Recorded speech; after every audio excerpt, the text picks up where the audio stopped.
আমার মনে হয় এই ফেসবুক বর্তমান যুব সমাজকে ধ্বংস করে দিচ্ছে।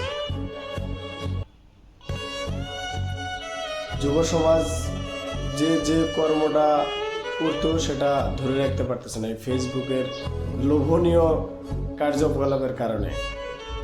থটস অফ বিল্লাল ইনকাম করেছেন 3 মাসে 44 লাখ টাকা। কাফি ইনকাম করেছে একটা ভিডিও থেকে 38 লক্ষ টাকা। এই চোখ ধাঁধানো গল্প আর কাল্পনিক কিছু সত্য ঘটনা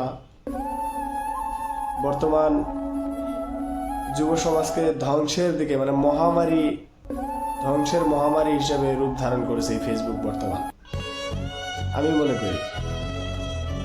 তো আমি সকল বন্ধুদের উদ্দেশ্যে বলতে চাই, ফেসবুক যারা ইউজ করতেছেন, যারা ফেসবুক পেজ খুলেছেন, যারা প্রফেশনালভাবে ফেসবুকে কাজ করার জন্য ফেসবুকে এসেছেন, আমি তাদের উদ্দেশ্যে এই কথাটা বলবো, তাদের ভালোর জন্য, যে আসলে আপনি ফেসবুকে কাজ করেন, সমস্যা নাই, কিন্তু আপনার মূল যে আর্নিংয়ের উৎস, যে কর্ম, যে পেশা, সেটাকে সঙ্গে নিয়ে। আপনি সবাই কিন্তু সাকিব আল হাসান হতে পারবে না, একটা কথা মনে রাখবেন, বা হতে পারে নাই। সবাই যদি সাকিব আল হাসান হইতো, সবাই যদি বিল গেটস হইতো, তাহলে তো হইতোই।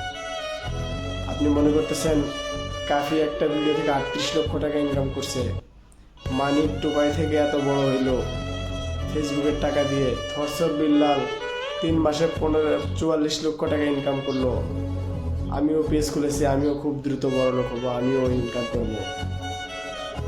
এটা বোকার স্বর্গে বসবাস করতেছেন আপনি। আপনার ভবিষ্যৎ অন্ধকার। আপনি কিভাবে নিশ্চিত হলেন আপনার কর্ম, কাজ, পেশাকে বাদ দিয়ে এই ফেসবুক প্ল্যাটফর্মে কাজ করে আপনি লক্ষ লক্ষ টাকা ইনকাম করবেন?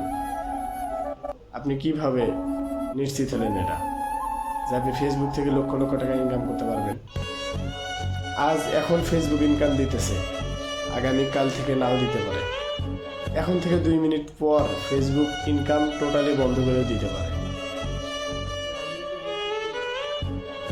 ফেসবুক কিন্তু বলে দেয় নাই কোথাও যে এটা আজীবন ইনকাম চলতে থাকবে, দিতে থাকবে। আগে যেই ফেসবুক একজনকে 50 টাকা দিত, এই 50 টাকা এখন 50 জনকে দিতেছে। ফেসবুক থেকে টাকা ইনকাম করা, যারা ভাইরাল হয়ে আগের টাকা ইনকাম করছে, তারা খুব সহজে ইনকাম করে নিয়ে গেছে। কিন্তু বর্তমান ফেসবুক আর ওই ফেসবুক, যে আর্নিং এর ডিফারেন্স দিন আর রাত।